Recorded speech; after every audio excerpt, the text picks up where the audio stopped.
Hi, I'm Seamless, and this is the 20K tutorial number 8. This one is about a road sound. It was suggested by Dosca, and it is about a track made by Oxford. Now, the request was to make it using Harmor, and it's interesting because in Harmor, in the presets, the basic factory presets in the keyboard settings, there's a roads sound, and that's pretty much what the sound was that they were using. Theirs sounded a bit more synthetic. Might not have been like actual roads, or it may have just been filtered a bit to make it sound smoother, but that's more or less what the sound was. However, I decided to recreate it anyway. So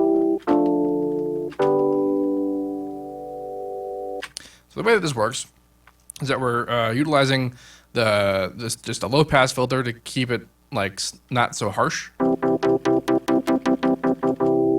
And it is what's happening is basically the pluck. There's a bit going on with the phaser as well, but primarily where this is coming from is the pluck. So the way that the pluck works in Harmor is that we get this spectrum window when we go to the pluck shape drop down over here. And what this is the line by default is just a straight line. Look at B over here. See, this is a straight line. And this basically means that the lower frequency tones are going to fade out slower than the high frequency tones. So when the high frequency tones over here are going to cut out kind of fast and slowly cut out slower until it gets to the very bottom, which it won't cut out at all. And so changing it is funny because when you make just very basic tension changes with just the line's already there, it sounds an awful lot like it's just an envelope change, and that this is the envelope shape. However, when you start to do stuff like this, we get weird sounds. Like if I were to just play this, because what's happening is this is taking a while to decay, as you see here, but then it's unevenly distributing how fast things go. You can see the shape reflected in the visualizer over here. So I use this to fade out the lower harmonics a bit faster than usual, and then along the lines of the second and third harmonics. And then we get this sort of result. The phaser that I have engaged is just the basic classic shape, but then that's on the harmonic setting. And what this does is it's a bit more interestingly distributed, and also have keyboard tracking on for the phaser offset, which means that the phaser offset and the shape of the phaser is going to be specific for each key. So when you play a chord,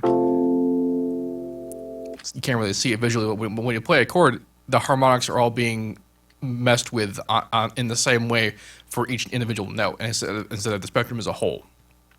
So that's what's up with that.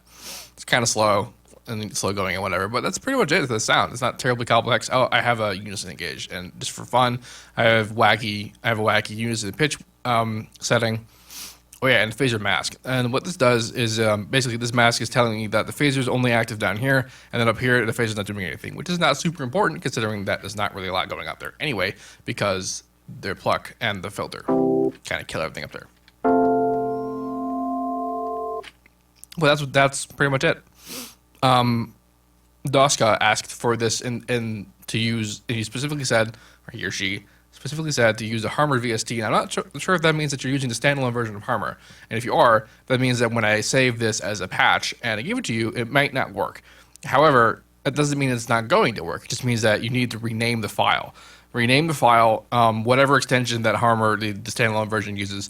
I think it's FXB or something, but whatever. When you save a preset in the standalone version of the VST, look at what the extension is, and then rename the patch that I will give you. Rename that to be the proper extension type, and then it should load fine in your VST version of Harmor. Since it's effectively the same thing, it's just called a different thing. That's pretty much it. I'll put this up, and then I'll move on. Yay!